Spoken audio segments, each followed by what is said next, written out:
Hey everybody, I'm DeoGenZ. It's time for my crystal walkthrough and the last match in the game with the strongest trainer in both Kanto and Johto regions. It's the trainer Red, the original champion of the Elite Four. He usurped the power from Blue.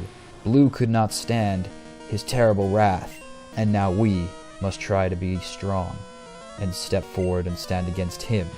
Test our team, as underleveled as it may be, and see what we can do with many hyper potions and full heals.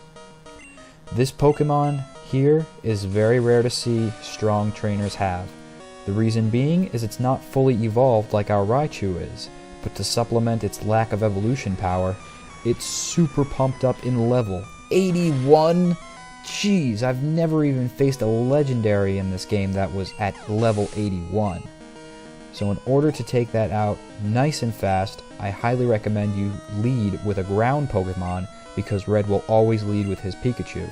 So even though that thing has the highest speed stat around, and it may be difficult to outrun, especially if you're under-leveled like me, if you negate its power completely with its only strong move being Thunderbolt, with a ground type, you'll be good to go, and you could whittle it down with Earthquake in relatively no time at all. 2-hit KO, not bad for a roughly 30 difference in power boost of level there.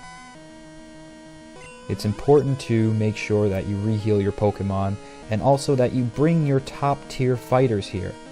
Sometimes you go into a cave system and you bring your throwaway Reflect TM Pokemon that's just a sole purpose is to light up a cave, break a rock, or whatever it may be. But that won't really work out. I tried that a long time ago, and it actually was funny. I tried and did win with a Pidgey. I defeated one of his Pokemon with a Pidgey that you'll see soon. And it worked out only because it took time to charge its Solar Beam. I'm pretty sure you know what I'm talking about. But it does not pay to bring premature Pokemon that have never been trained by you just for TM experience. That's why I make these walkthroughs. It's simple enough to go back, slowly pause and count how many steps it takes to go up through the cave system, and as soon as you get to the next room of Mount Silver, the way will be lit. So you don't even have to play that how many steps does it take to get to Red game. You'll eventually get there with your best team of Pokemon.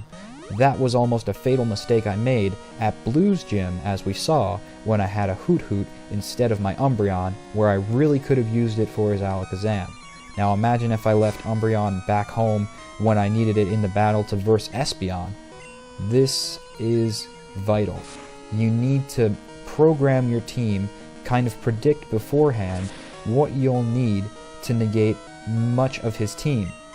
Espeon wasn't able to launch its strongest special attack move of Psychic, which is deadly force on an Espeon because it is prime on special attack. It could be considered a special attack sweeper, and we completely cut that out by sending out a dark type Pokemon. You could cut out all of Pikachu's usefulness with a ground type, so you have to make sure your team throughout your entire journey is balanced. It's almost best if people watch the entire walkthrough, then go on their own adventure to see what kind of information they could use from this walkthrough in their own game.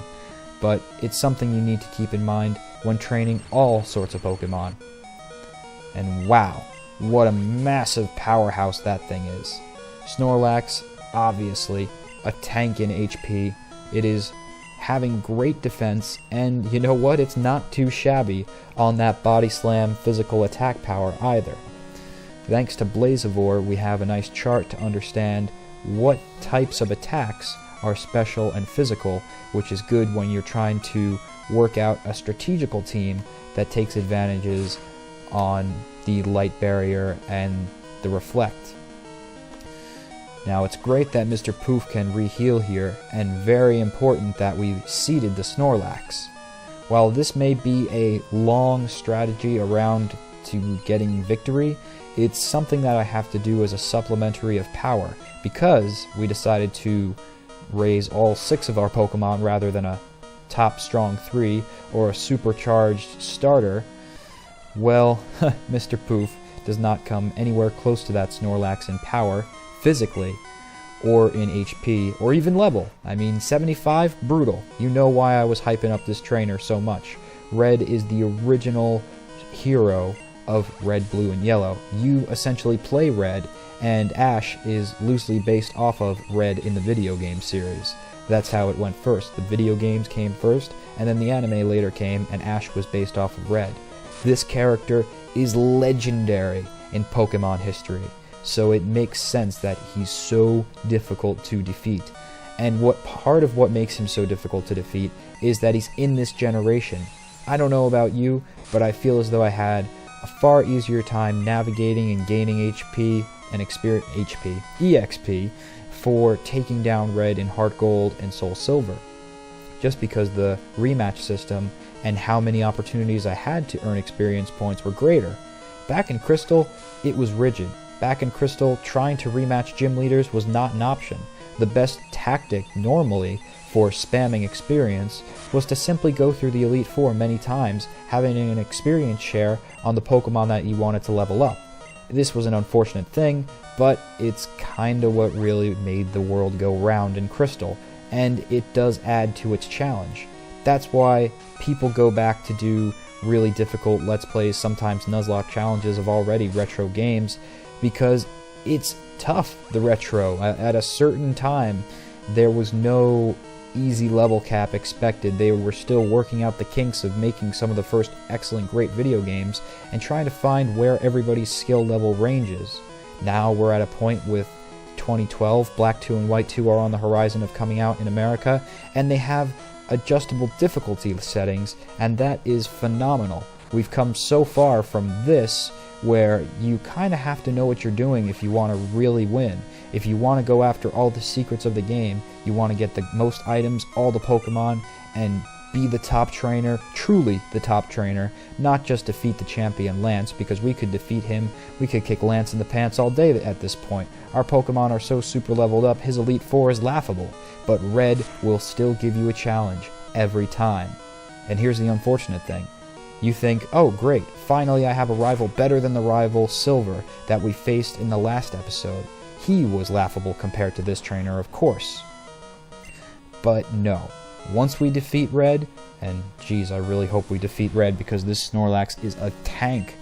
The big problem with it is not only does it have a lot of HP, a lot of defense, and great physical offense, but it has rest. And it can take plenty of time with our under-leveled here, so you see why you need to bring a lot of Hyper Potions if you just want to get the job done, and mark this achievement in your book. You need a lot of Hyper Potions if you're coming with under-leveled Pokemon, because we're not waging the type of damage we need to on Snorlax. If we traded with the person in the Goldenrod department store who wants to trade you a Machop for an Abra, that's a phenomenal trade to make, especially if you go out and trade with a friend, trade it back to you so you get a Machamp in the end. It is the prime thing to take on this Snorlax, and if you read the manga, you'll get some insight on how Blue versus Red, how that battle went down, and Blue did in fact counter Snorlax with his Machamp. I'm not going to tell you how the battle resulted, but it was an epic one. Very much worth a read, and maybe it could give you some creative ideas for your own team, who knows. But what we're doing now is simply not enough damage ratios. We're going to have a difficult time because that thing can still attack in its sleep. It's never done doing damage to your team, and it's never done defending Red's team simultaneously. This thing is one of his toughest Pokemon to beat, because you can't resist normal type moves. You can resist Psychic, you can resist Electric, but normal types hit pretty much everything but Ghost. So there you go, I just said it right there. Bring a Gengar as well. I mean, if you wanted to learn from your enemies, really they say keep your enemies closer than friends because perhaps you can learn greater things from them. Well, look at last episode. Our rival's team was not laughable on how it was created. It had some very great key players, Crobat, Gengar, Alakazam, even Magneton was a good choice in its walling, steel type, and electric possibilities with attack. That could really be valuable in the Thunder and Thunderbolt categories, maybe even with Rain Dance. So his team construction was great, and we can learn a thing or two. The fact that trading Pokemon, it really strengthens your team. Gengar that's a Pokemon that can resist Snorlax. Snore is a normal type move, so is Body Slam. And when this thing goes to sleep, you can use Dream Eater. So although my team lacks the proper counter balance for this Snorlax, just there we figured out a new strategy to take down Red. And here, unfortunately, there's not much that can resist a Blastoise, especially a Blastoise with Blizzard. I know what you were thinking. Well, DeoGenZ, you may have forgotten temporarily the Ghost resists normal, but you must realize that Dragon types aren't very much affected by Water types, right? Well, this is true. But that Blastoise is a bitch. It's dangerous. It has Whirlpool. It has Water type moves galore, so it can easily surf your team down to nothing with its stab move, but it also has Blizzard equipped to it as well. And it takes a lot of Hyper Potions to get it to try and coax out that Blizzard 5 times. And that is if Red didn't already add some PP Max to this Blastoise, which I don't know if trainers, if opponent AI can do that, if they can max out some of their moves so that their power points are greater than the base, which would be 5 for Blizzard. So who knows, but I don't recommend taking that long drawn out strategy. I say wall for a wall. Now go water against water. Water Imano water. And what would be even better is if you went out and sent a Lantern. I'm giving you a direct team to counteract everything that Red throws at you here. And whatever happens with Prince Dozo, I know that right now I have to take the super defensive position because most, I think if not all, of his moves are special. I know that water is special, and damn, I did not need him to get a critical hit. Now when I revive him, I'm going to have to do the whole amnesia bit again. And that's unfortunate, but I do know Umbreon has a decent amount of special defense, so that will ward off that Blastoise while I go and revive. So you need lots of revives, you need lots of Hyper Potions. I should have mentioned that earlier. Just bringing lots of Hyper Potions will do you nothing when Red completely knocks out your Pokemon with critical hits. It's just a factor of battle that you have to account for. It's annoying, yes, but sometimes you get critical hits too, and that will help you defeat Red. Sometimes it pays to make sure that you save. Actually, not sometimes. Always, all of the times, it makes sense to save right before any big battle or legendary encounter. And by this point, hopefully you should know that, but then again, I do not know your skill level in Pokemon. That's probably why you're watching this walkthrough, trying to get more ideas on what it's about, so my apologies for the assumption. But a Lantern is really perfect for this, because you can arm it to be bulky, train it very defensively, make sure that it has Rest on it, because that is a move that it can learn. Most Pokemon can learn Rest, and I'm not sure if it can use Snore or Sleep Talk, but that's a good chance of being a probability. Usually most Pokemon can use Rest, Snore, and Sleep Talk. It's not only Snorlax, the master of sleep and lounging around. But if you had that on your Lantern, no matter how many times this Blastoise tried to use its Stab Water move of Surf, you, after you are all healed up, can just backlash at it with super powered, strong, super effective moves of Thunderbolts. Or, if you even want to, use Thunder, because this thing uses Rain Dance. It really solidifies its demise right there for you in the move that it uses before you even get a chance to attack. Because even though this thing is slow as a turtle, its level is still super high. 77 is still 20 points higher than we are in level, and it's enormous. It's an enormous difference in speed and stats, and so he'll usually get off Rain Dance first. So with Rain Dance activated, even if you want to have a move relearner reteach Lantern Thunderbolt later because you don't have any Rain Dance on your team and you're just counting on defeating Red with his own foolish tactics, then you can do that. Or you could even train just a Lantern separately to take down Red. It won't be so difficult, and you can actually manage to do it with a level 50 ranged Pokemon. I would go maybe a little higher level 50s than my Prince Dozo is at this point, because you could see it does take a lot of Hyper Potions, but it would help if I had Rest. If I had Rest, Sleep Talk or Snore, or something in that combination, it would be a lot easier to counteract what he's doing to me damage-wise. But if you enable that set with Lantern, you'll have no troubles at all counteracting his Blastoise here. So where would you get such a Pokemon? Well, you already know you're going to get the Machop from Goldenrod. You'd find that Gengar that would be very useful against the Snorlax. You'll find that in the Sprout Tower the first time that you enter Violet City at night. So that's where you'll early on pick it up, evolve into Haunter, and eventually trade it with a friend to get it into a Gengar, the final stage. Bring a Dark type, and you can use Umbreon. That is perfectly workable. It went pretty well with Espeon. There was points where I had to use potions because Swift eventually does diminish your HP over time, especially when we're under-leveled. It's a factor. But it is still a far preferable choice over being walloped with Psychic every turn, like we are to this Blastoise here. And the beautiful thing is that maybe we will break through Blastoise's brittle, well, at this point I think it's tough, but hopefully it'll get more brittle shell, and we can weaken its special defense. That's a side effect of Psychic that sometimes happens. You can't depend on that to win you victories, but it is a nice little effect that you throw it in there with the critical hit potential, and then it's a bit better ratio luck-wise for you. But after that, you know, the Umbreon, where you get that, obviously comes from Eevee, and you don't have to worry about not giving up your only Eevee, the Umbreon, because this is second generation. It has a nursery. So much like how you never have to trade any Pokemon that you really don't want to trade, like a Chansey to someone for an Aerodactyl, you just make an egg of that Pokemon, a child clone, if you will, that you'll have to train later on once you hatch it. And then you could train, or trade rather, that Pokemon to get what you want.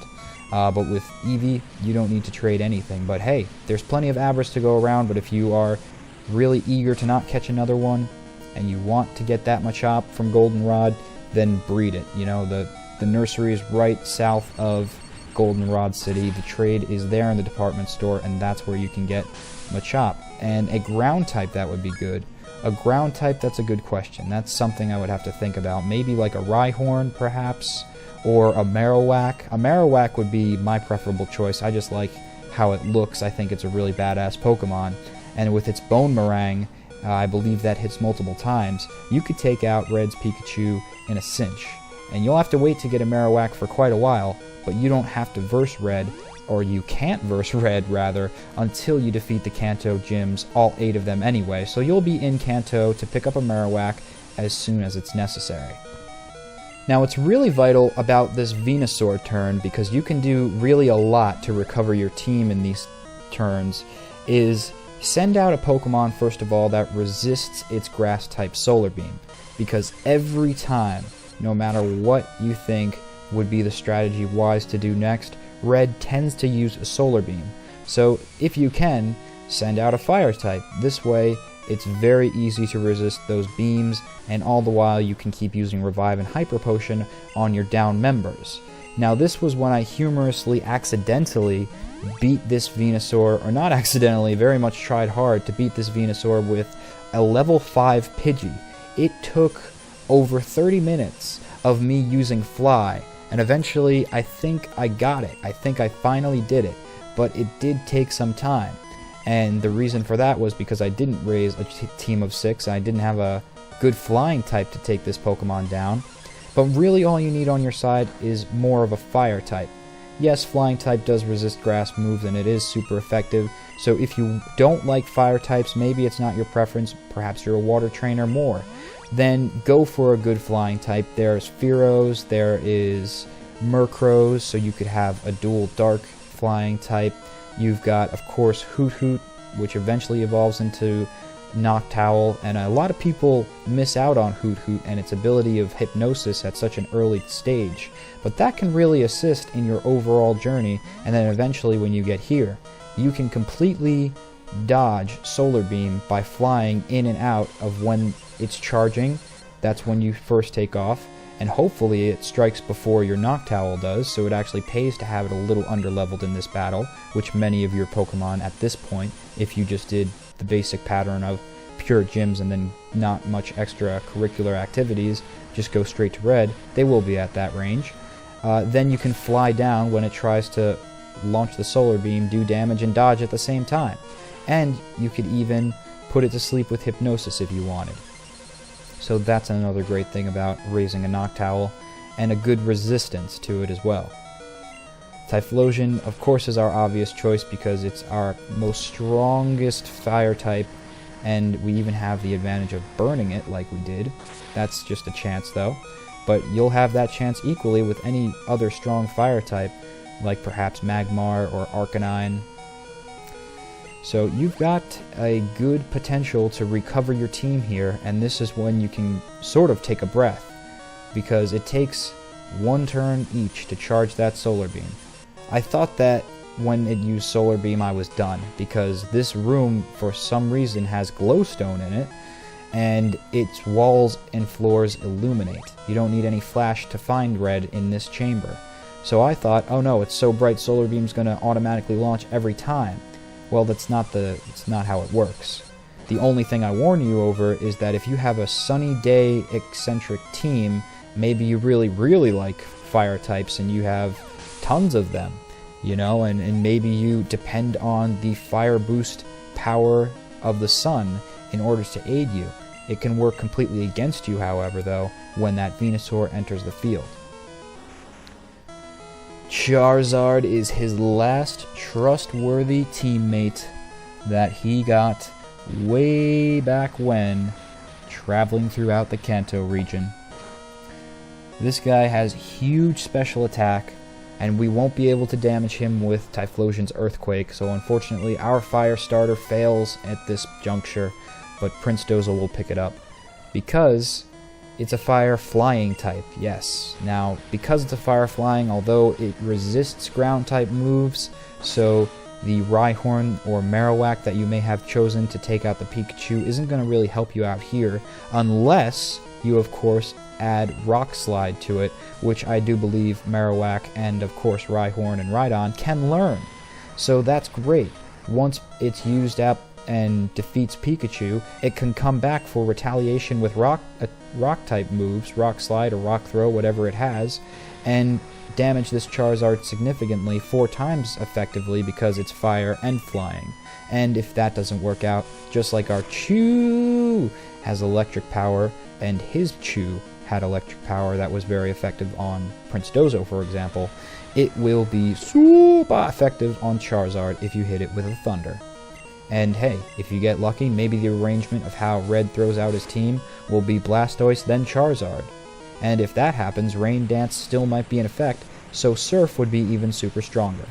But there's many different moves you can use, and at that point you should have plenty of Pokemon with the versatility I've already suggested for your team to take out this Charizard. You could use the remaining health from Lantern to take it out, since you had no troubles deflecting that Blastoise and recovering with Rest. You can use that Marowak with Rock Slide. That hypothetical team that I came up with is very well balanced, probably more well balanced and well thought out than this team, but I didn't want to use Pokemon that I had to trade with because, quite frankly, I don't know how to evolve them at this stage with emulators. I'll figure that out next time, definitely before I do another walkthrough, and it may even contribute to how I do a full 251 run, if I decide to do that, of the remainder of this game. It is my favorite game, and I've had a blast training all of these team members. It's really one of my most memorable runs of Crystal, because I went all out. I really put some time and thought and effort and experience points into raising all these members that I find favorable. And what are Red's final words after his defeat? What epic soliloquy could he possibly say? ...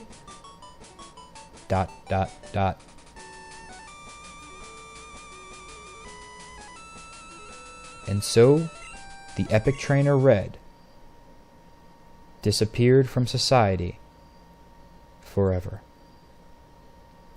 Until, of course, the remakes of Fire Red and Leaf Green came out, and who knows when I'll be doing a walkthrough of that. I know I will eventually. Leaf Green, of course. But yes, thank you very much, everyone. Thank you so much for watching this walkthrough. This has been one of my favorite experiences of all.